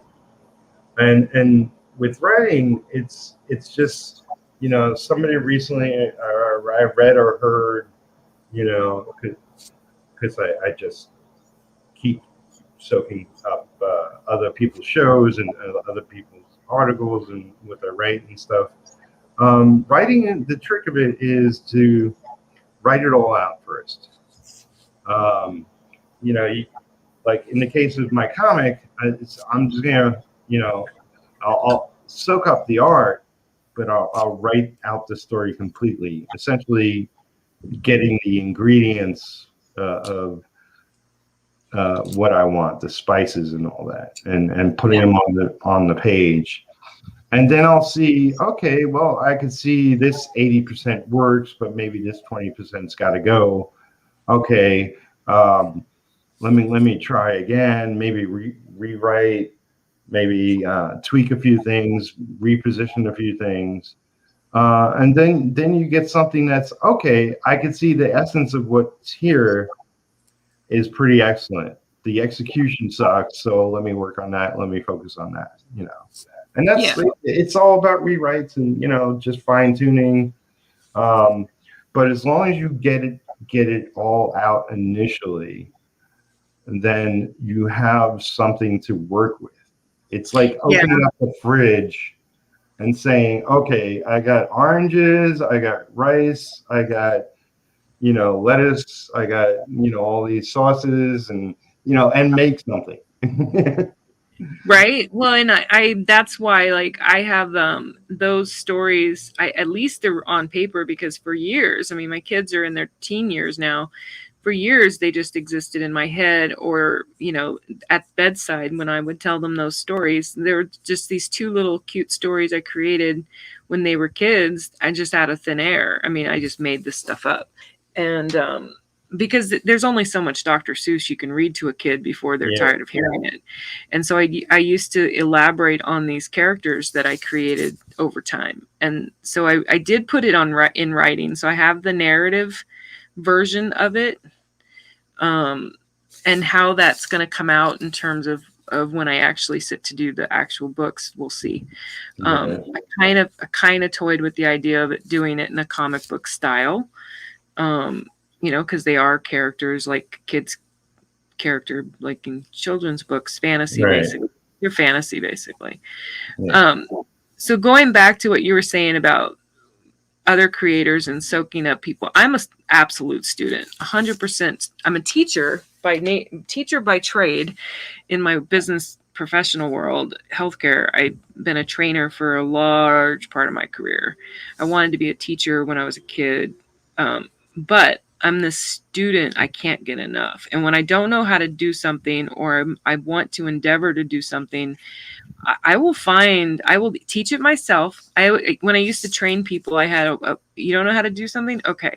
One, ask, can you self-teach this? Was kind of usually my first go-to. And if I could, I was going to figure it out. I was going to not only want to do it, I was going to figure it out. And then I go, so the next question that I would tell students is like, okay, if you can't figure it out because it's just that technical or it's that complicated, then you find someone who knows how to do it. You find a guru. You find a guru, and I will do that, and I will soak up like a sponge. I'll soak up as much as I can, and it all for me. I mean, some of it is just how I am innately. But have you ever seen the movie Benny and June? Yeah. So in that movie, her housekeeper's character, at the very beginning, she has a really small, tiny role, but the housekeeper quits. And the housekeeper's name is Mrs. Smails, which is like snail, only with an M. Right. Yeah. So Mrs. Smails was June. June is the girl's character, the painter. She was, if you remember, she's like me. She's a painter. But she had this, like, she's talking to her brother about Mrs. Smails and Johnny Depp and how she wants Johnny Depp to live with them or whatever, or stay with them. And she's describing Mrs. Smails, that housekeeper lady, was her muse. What you're describing is the whole purpose or meaning of a muse, is how a muse will inspire us to create or inspire what we create, kind of thing. And June is telling her brother she needed that Johnny's character could be her new Smail. He's my new Smail. And ever since then, when I see people that I gravitate towards because they have something that I want to learn, or they have something that I'm interested in, they become my Smail. You're one of my Smails, Peter. You're one of my new Smails. And that's why I started my spotlight show, was to spotlight my Smails. When my Smails come along, that's exactly what my show is for. It's to spotlight the people that give me that thing inside that helps me want to keep creating as a creator. Yeah. You asked me before if I ever taught officially. I forget if I actually answered the question, but yeah. But I've given advice throughout the years, but I've done specific things both online where I sort of did it for money. Like somebody came to me like, can you train me in this and that and the other thing Right. over a period of time for cash. I'm like, sure. It's like I'm willing to do that. Like if somebody comes to me and asks me a question that I'll answer it. If somebody comes to me once a week, I'll start to say, hey, like you're taking up a lot of my time. I got too much work as it is. And if they're coming at me a couple of times a week, I'm like, okay, I gotta start charging you for this. Yeah, exactly. But yeah, so I've done that kind of stuff. But I've also spoken at schools when I was out in New York.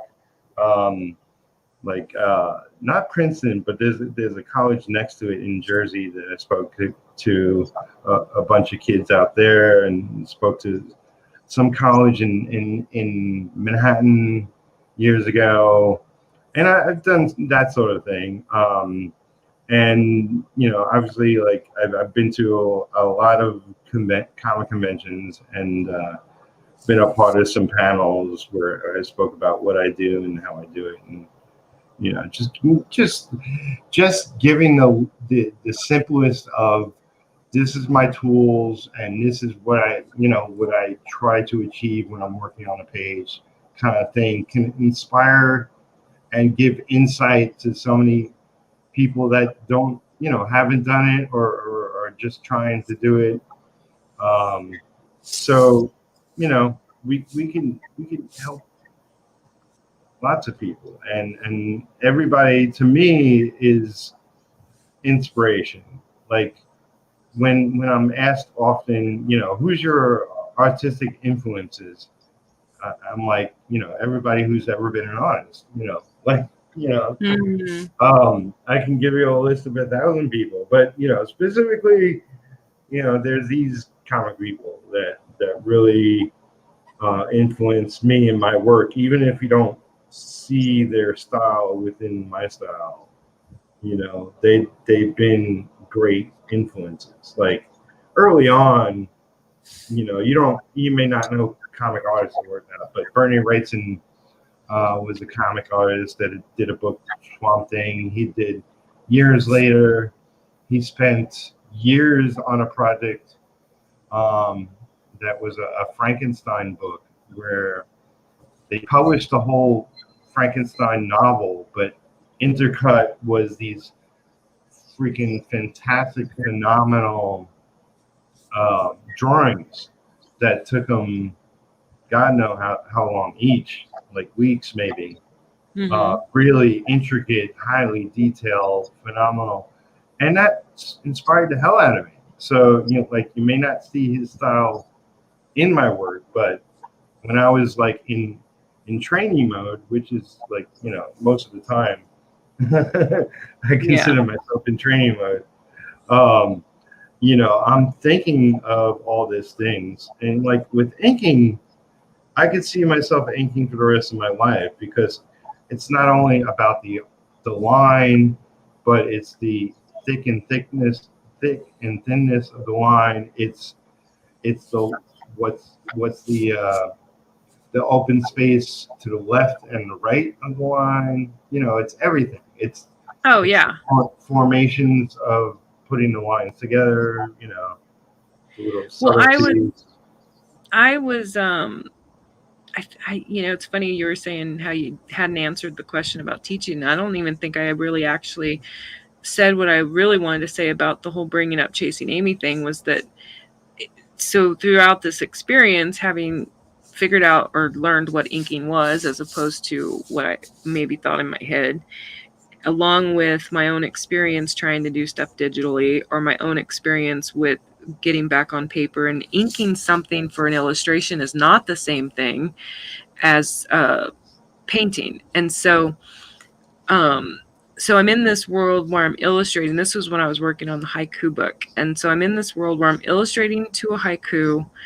I'm thinking of this artwork that's going to end up in a book. So my head is in a whole different place than what I would be thinking about it in a different, just the normal course of how I do my art. And so I'm getting into it, and I'm like, this fucking inking part, right? So like I'm like, my head wanted it to look like what everybody else was doing, like what you're doing. Okay.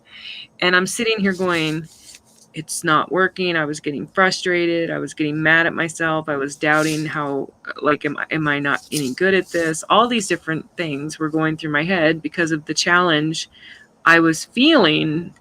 And then I realized I have this epiphany that nobody in the world came over and said, Dori, you need to make sure this looks as good as a comic book artist guy.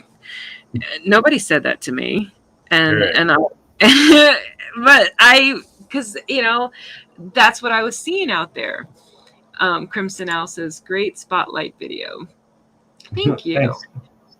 So that's what's going through my head, and then I have this epiphany about it, and I'm like, what the fuck is wrong with me? I'm not that I'm just not that. And the skill level that came with the attempt in my head, or the attempt on paper to do what you're doing, it blew my fucking mind how intense that is, what you're doing, and how much skill that is. And so I go back, and so I'm watching Chasing Amy after having come to that epiphany about how much skill actually has to happen with someone inking.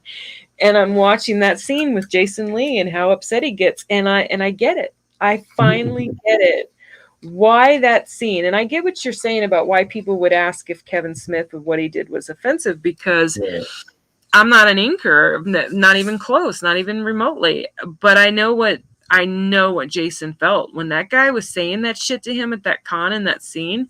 Oh my God, I felt it. I felt it in a way, Peter, I had never felt it before, after having my experience that I had trying to figure out how to illustrate my haiku book in a way that fit my art, but also fit being able to put quality art in a book. Like, that's what I was challenged with, like, when I did that experience. So anyway, so I'm watching that scene, and I'm like, yeah, motherfucker, he is not a tracer. You don't understand. Like, I'm losing my mind for him.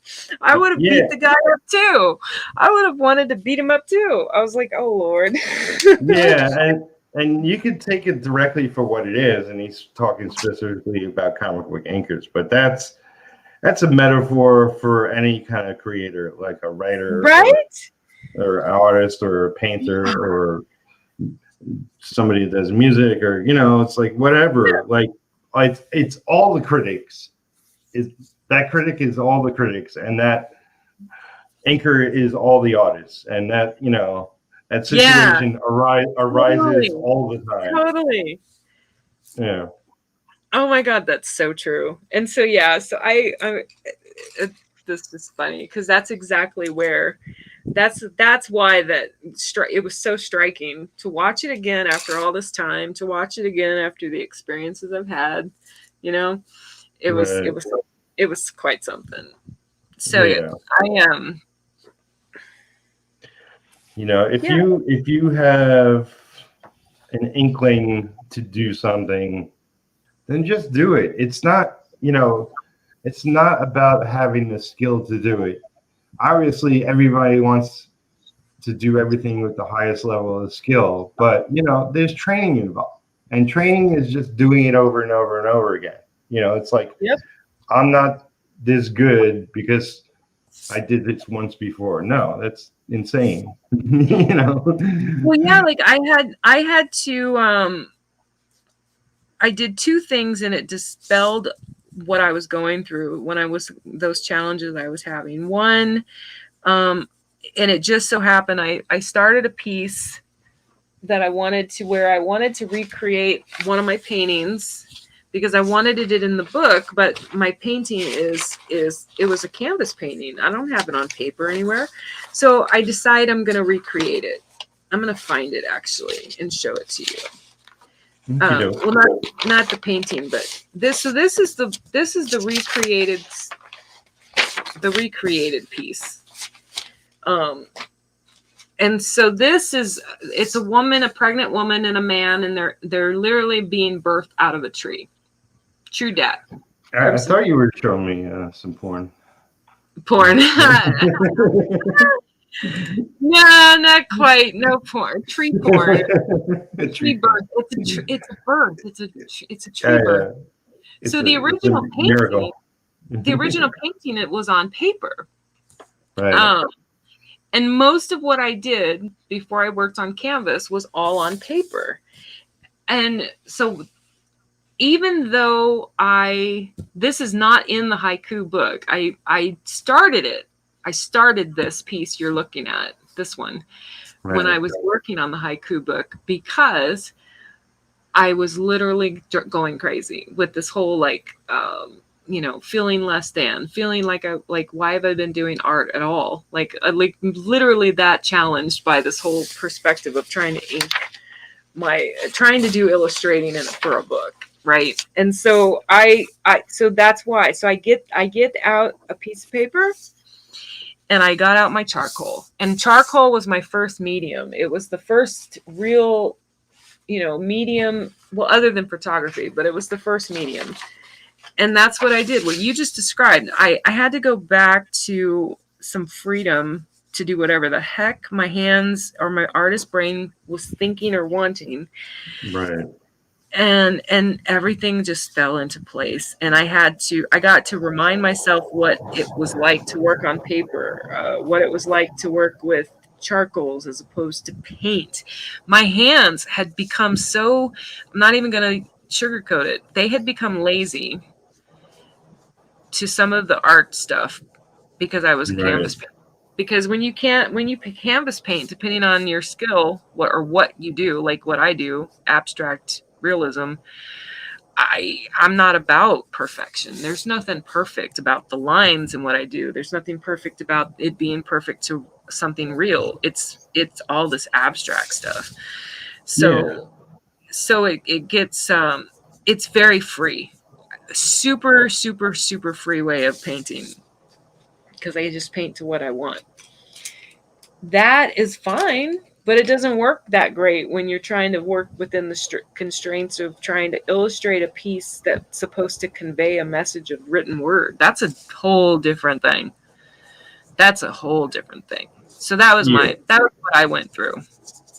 But much like with movies and with comics, we're trying to tell stories here. Like there's some abstract movies, there's some abstract comics, but for the most part, you're trying to convey a story and give the reader something that makes some sort of sense, has characters and a rhythm and a pace, and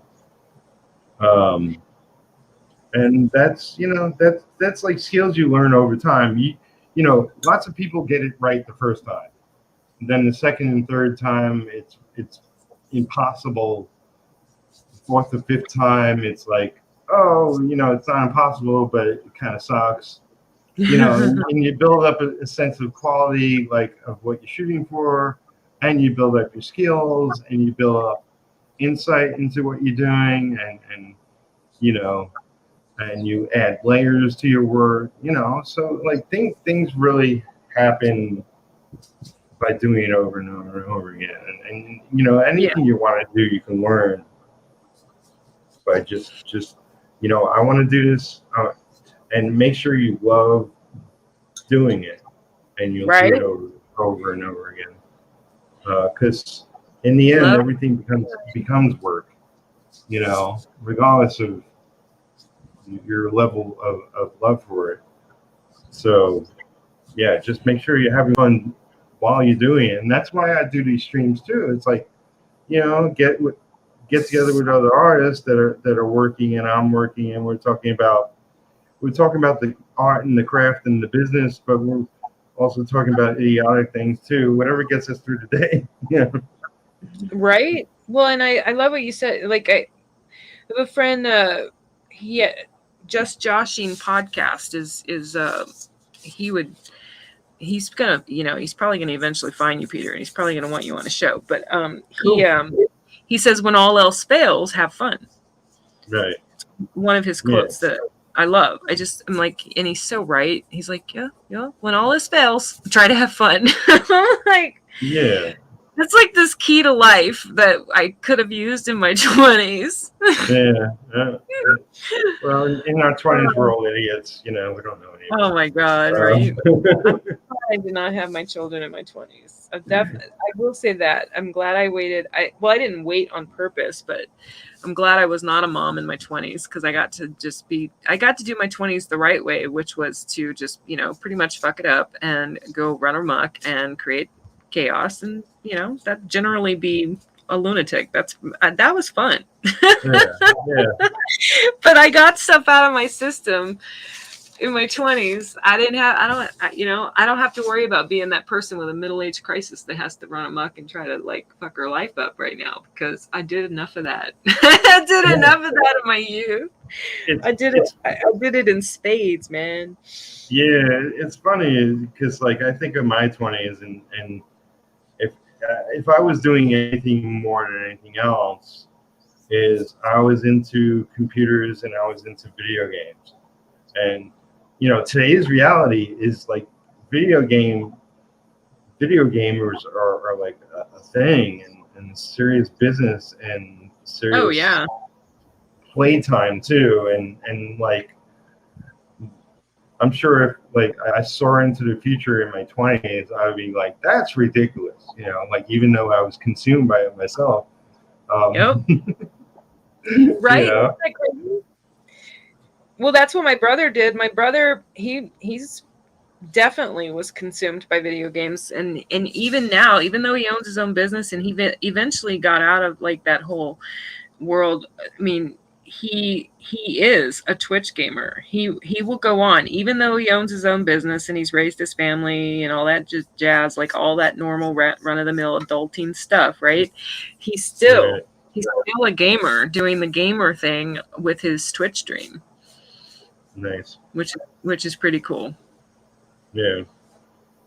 Yeah, I mean, like follow your passion. Whether you do it full time or you choose to do it as a hobby or just a craft or whatever, like there's people that aren't chefs but they love to cook. There's people that love to paint that work at a factory. It's like whatever the case. Being creative is like you really tap into something primal that there was originally the caveman that drew on the cave wall. That's all I'm doing. I'm just goofing around here drawing on the cave wall. Well, what you just said, I love what you just said about that because it reminds me of this poet that I follow. He mentored. I won a poetry thing twice to be in this annual private workshop he would do where he would have 6 people in this private workshop where he would work with them. And he would do this once a year. And the first time I won a seat in the workshop, but I couldn't afford it because it wasn't a free workshop, Right. But it was like, the only way you were going to get in it was you had to be good enough to get in it. But then of course, even then you still had to pay. But it actually makes it far more valuable as a win to win that because, this man didn't just hand out that time, the kind of time he does for those people, the kind of time that is a big difference than what other people. Anyway, so, but then I did it again. And the next time though, he went out of his way to make room in the workshop for me and gifted me a scholarship. Right. So anyway, he talked about writers. Now he's talking about writers, but he's talking about how the writer, when we write about someone, when we put them on paper, in poetry mostly, because he's a poet, we have then made them immortal. We have literally taken a person even if we just write about ourselves, it doesn't really matter whether it's about ourselves or other people, or in the case of us, like doing artwork, even if it's about something fictional, we've immortalized ourselves the minute we put it down like that. The minute it's down like that in a way that someone that can come behind us and find it, you were immortal, Peter. Like, Peter is never going to go anywhere. So Crimson Owl says, great things are done by a series of small things brought together. Vincent Van Gogh. We have to remember that when start our art journey. Absolutely. Great things are. I don't have a lot of comparisons of what people have said about my art, but I get I've gotten Picasso a few times, which is always impressive when someone says Picasso. Right. I've never had anyone say anything about Monet, because I don't do landscapes or whatever he does. Right. What's the other one? I was thinking about what you said about art influencers. 100%.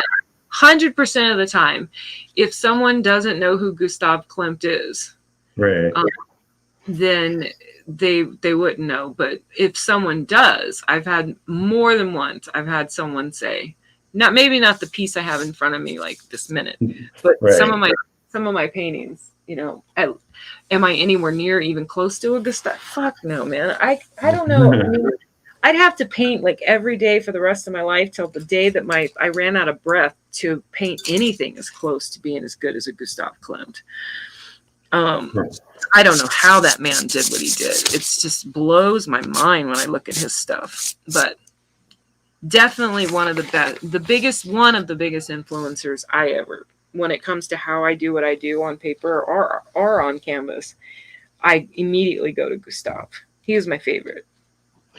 Yeah, I mean, you know, like there's so many great ones, and we only know the surface, right, of artists out there, and you know, like the popular names. Jackson Pollock is another one. You know, like I freaking love the Jackson Pollock I like movie. Jackson Pollock.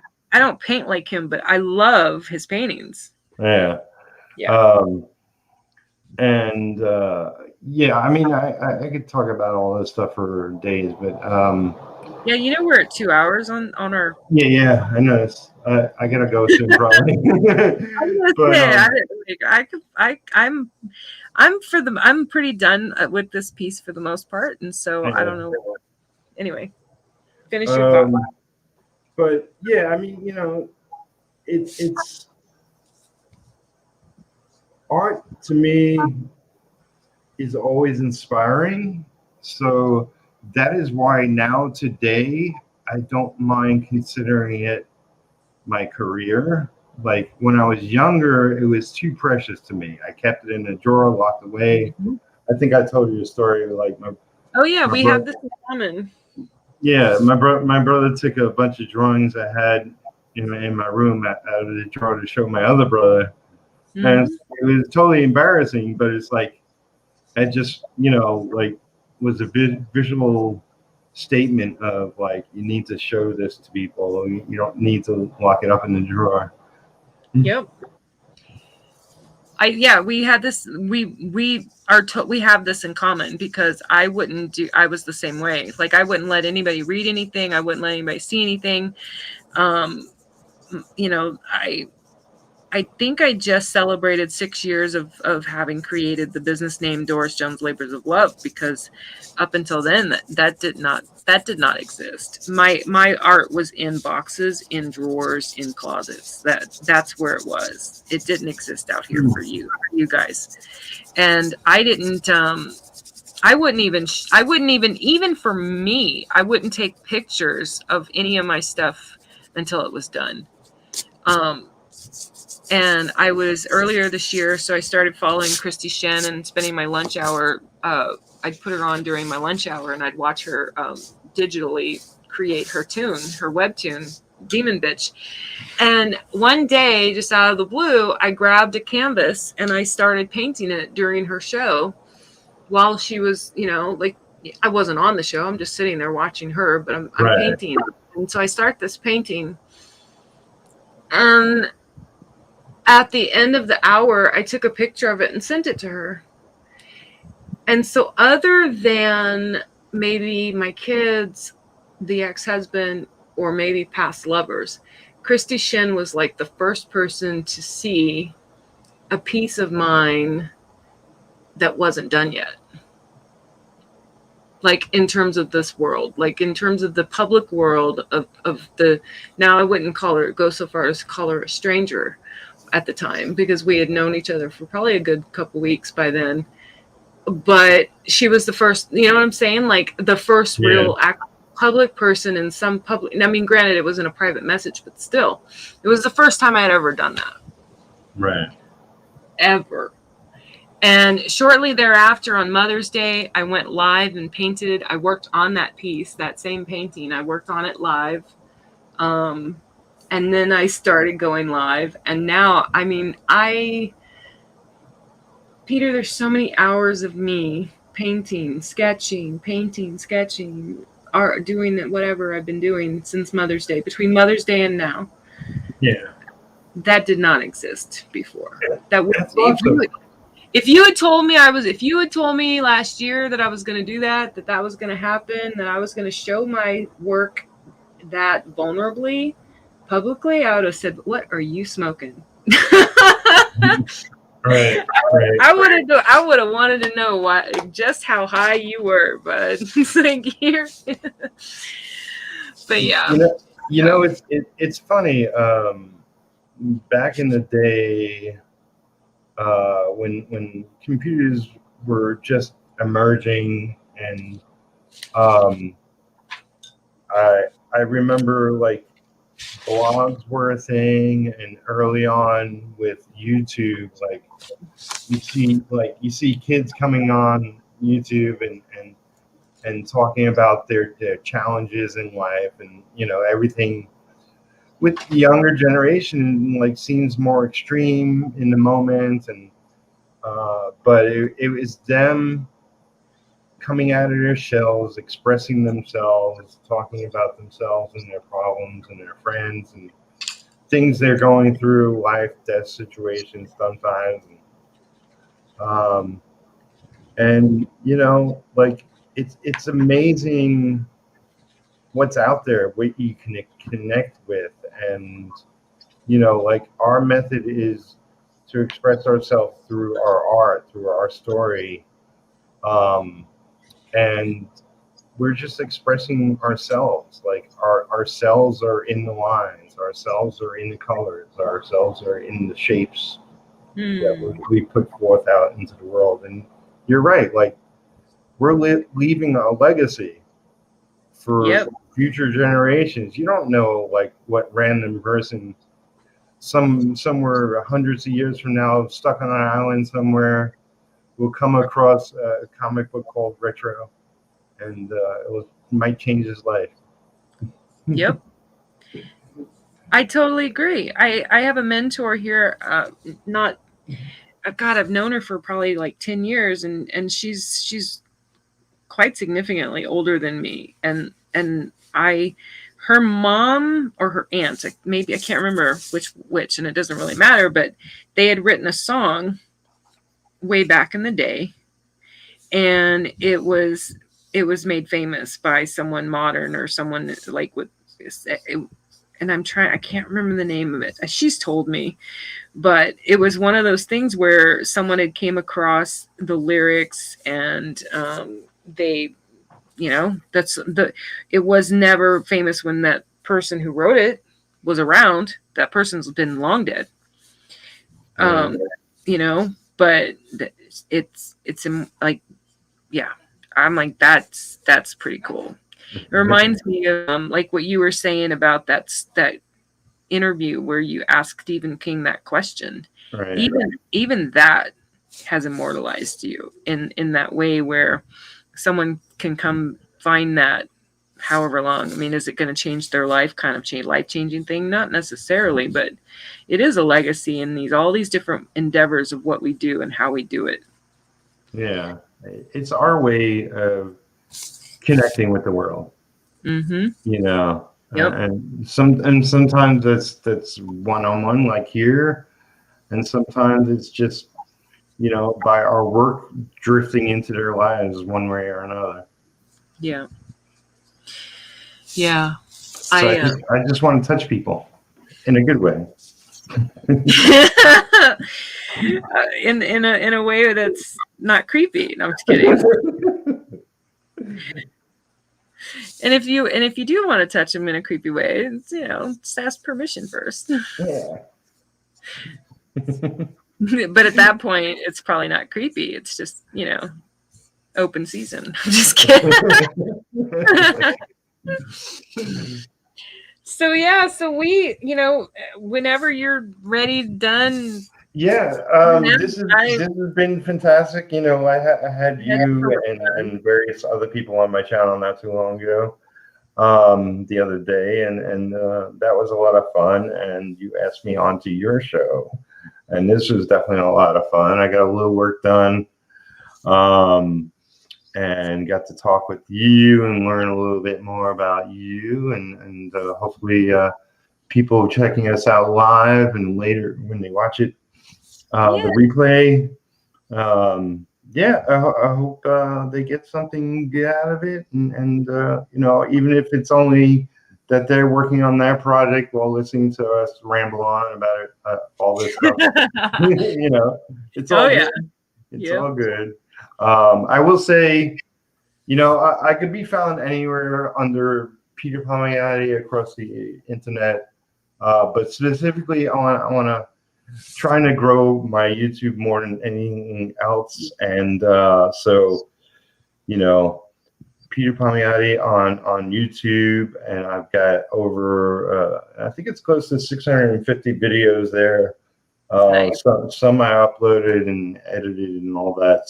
Most are streams.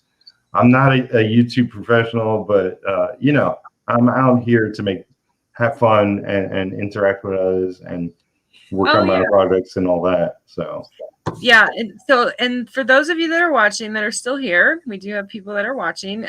All of the links that Peter is referring to are in the description of this video.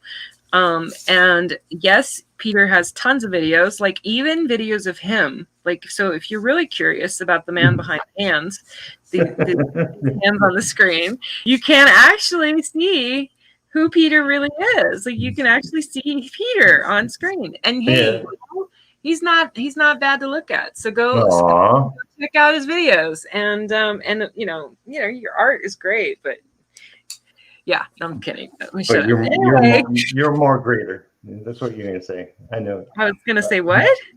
You're more greater. That's more what greater. Aw.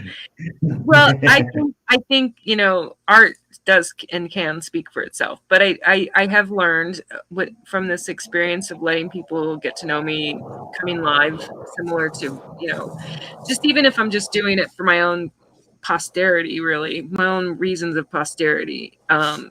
It's nice to have a face with it. You know, it's nice to see it. It's kind of like when you and I both described meeting, like when you described meeting Stephen King, and me the way when I met Anne Rice. Right.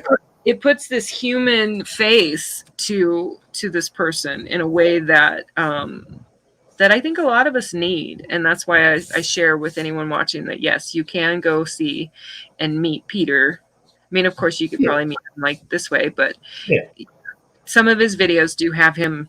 Where's him?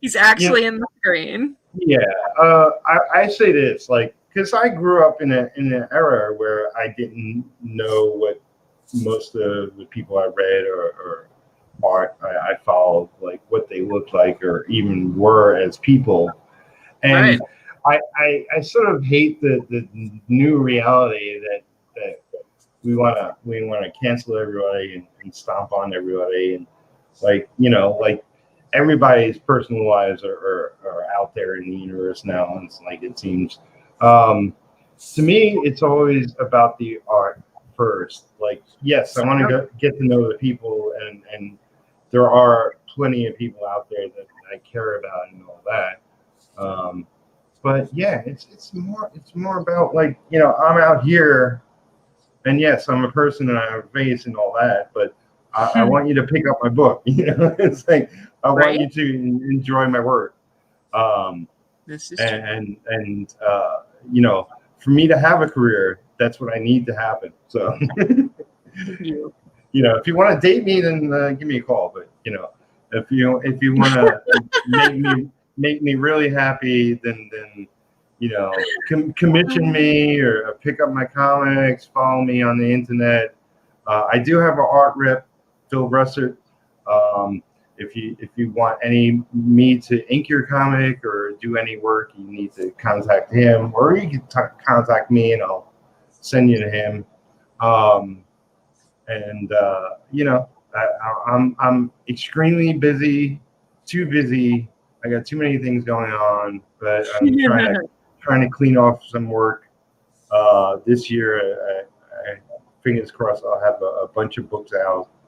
Nice. Retro being one of them. Then I'll do a Indigo crowdfunder, and that will be super exciting. And I'll be asking everybody for help. Spread the word. Why don't you tell us that before we leave? Tell us, okay. Like, what is your time frame or goal time frame for retro for when we're going to do that? As an artist, I don't like to think of time, but okay. I will get this book done this year. Coloring a whole book is new to me, so I have no reality of how long that's going to take. But I should be finished the inks next month and started on the colors, and I'll also be working on the production at the same time. But you know, like currently I'm making like 3 or 4 books, and 2 more I know specifically are coming at me soon. Nice. So it's like I got a pretty hefty schedule. So I'm trying to devote as much time to my own personal projects because I do want to see it finished this year. Yeah. I would say it's closer to the end of the year that I'll be not only finished but sending out books to those that pledged. I did an initial fast 5-day Kickstarter for initial funding. Those people get it first. Then I'll do Indiegogo, and that'll be like a 30-day thing, crowdfunder. So those that haven't picked it up can pick it up then. But I'll be announcing it, so follow me everywhere so you can keep in touch to all the developments as they happen, all the news that should fit the print, something like that. Well, I'm super excited, and because I get to be one of the people, like the people watching, that I get to be here for the process, and I'm, you know, that's really cool, is to get to come into the world of your retro book at this point in it, where we get to see it come to life. We get to see it born, basically. Yeah. You know, and that's really awesome. So, with that, I am going to let you go and then get to your cats and have a great rest of your day. And I think I'm just going to make it real simple and hit my exit video, because once I do that, I can remove us from the stream and then we can go in the broadcast. Okay, cool. Thank you so much again. Thank you. Yeah, we'll talk again and stream again and do all that jazz. So. Oh, absolutely. Yeah. I will talk to you soon. Cool. And you're more than welcome to exit the studio, or if you wanted to stick around, you're more than welcome to do that too. But I'm gonna hit end broadcast after the videos. Okay? Yep.